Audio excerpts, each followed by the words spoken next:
नमस्कार। मैं डॉक्टर आरती बोरकर, सहायक प्राध्यापक हिंदी, शासकीय दाव कल्याण स्नातकोत्तर महाविद्यालय बलौदा बाजार। प्यारे बच्चों, आज मैं आप सबके लिए कफन कहानी का सार लेकर आई हूँ। कफन कहानी मुंशी प्रेमचंद द्वारा लिखित उत्कृष्ट कहानियों की में से एक है। यह कहानी कफन, जिसका शाब्दिक अर्थ है मृतक शरीर को पहनाया जाने वाला वस्त्र। कहानी का प्रारंभ कुछ इस तरह से होता है। झोपड़ी के द्वार पर बाप बेटा घिसू माधव अलाव जलाकर आलू भूनकर खा रहे हैं। जाड़ी की रात थी। अंदर बुधिया प्रसव पीड़ा से तड़प रही है, पछाड़ खा करके चिल्ला रही है, पर उन्हें देखने वाला सुनने वाला कोई नहीं है। दोनों ही आलू खाने में व्यस्त हैं। उसकी आवाज सुनकर घीसू माधव से कहते हैं कि जा जरा देखा क्या दशा है उसकी, बेचारी कैसी है। तब घीसू माधव कहता है कि मैं मरती है तो कल की मरती आज ही क्यों नहीं मर जाती। ऐसा सुनकर घीसू कहता है, अरे बेदर्द, बड़ा बेदर्द है रे तू, जिसके साथ साल भर सुख चैन से रहा, आज उसे ऐसी दशा में अकेला छोड़ देगा। कहता हुआ आगे बढ़ता है। दोनों ही आलू के लिए भूनने के दोनों ही लड़ते रहते हैं हमेशा। इस तरह से पूरी रात वो अलाव के सामने ही सो जाते हैं।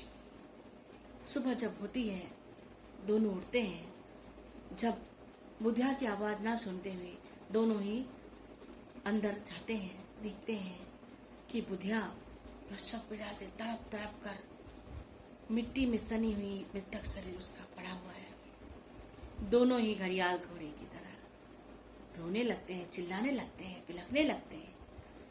उनकी बिलखने की आवाज सुनकर पड़ोस के कुछ लोग चारित्रवश आ जाते हैं और उनसे सांत्वना देते हैं। अब उसके अंतिम संस्कार के समय उसके सामान की तैयारी की बारी आई। घर में उसे उड़ाने के लिए एक कफन भी नहीं है।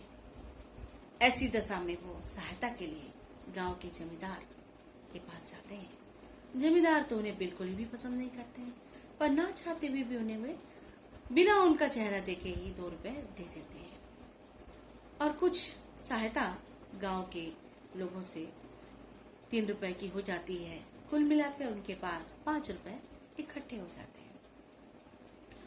5 रुपए लेके दोनों ही बाजार की तरफ जाते हैं और राह में दोनों आपस में बातचीत करने लगते हैं कि बेचारी जीते जी भी हमें सुख दे गई, मरने के बाद भी उन्होंने हमें देखो पैसा दिला गई। भाई कफन कौन देखता है, कोई हल्का सा कफन ले लेते हैं।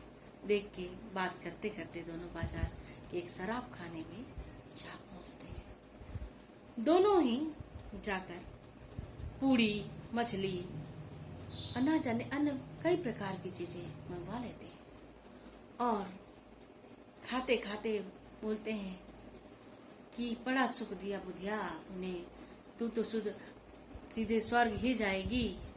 ऐसा कहते हुए दोनों बहुत सारी बातें करते हैं और दोनों आशीर्वाद बोलते हैं कि इतना सुख दिया है उसने हमें, बेचारी हमेशा सुख शांति हमें दी है, उसे भी स्वर्ग में बहुत आराम मिलेगा, देखना सीधे स्वर्ग ही जाएगी। कहते हुए दोनों झूमते हुए इस तरह से वो पछाड़ खा के शराब में धुत जमीन पर गिर जाते हैं। इस तरह कहानी की समाप्ति होती है।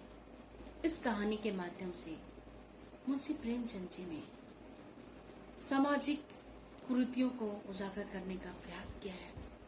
श्रम के हतोताश होकर व्यक्ति जब श्रम के फल को प्राप्त नहीं कर पाता है और उसको हताश होती है, तो ऐसे ही घीसू और माधव जैसे इंसानों की इस समाज में दिखाई देते हैं। और हमारा समाज इस तरह की बुधिया जैसी औरत को प्रसव पीड़ा जैसी इस संवेदनशील दशा में भी लोग उन्हें इस तरह छोड़ देते हैं। इन्हीं कहानियों को लेकर केंद्रित करके मुंशी प्रेमचंद जी ने इस कहानी की रचना की है। निश्चित रूप से यह हमारे आने वाली पीढ़ी के लिए प्रेरणादायक होगा, ऐसी मेरी आशा है। नमस्कार।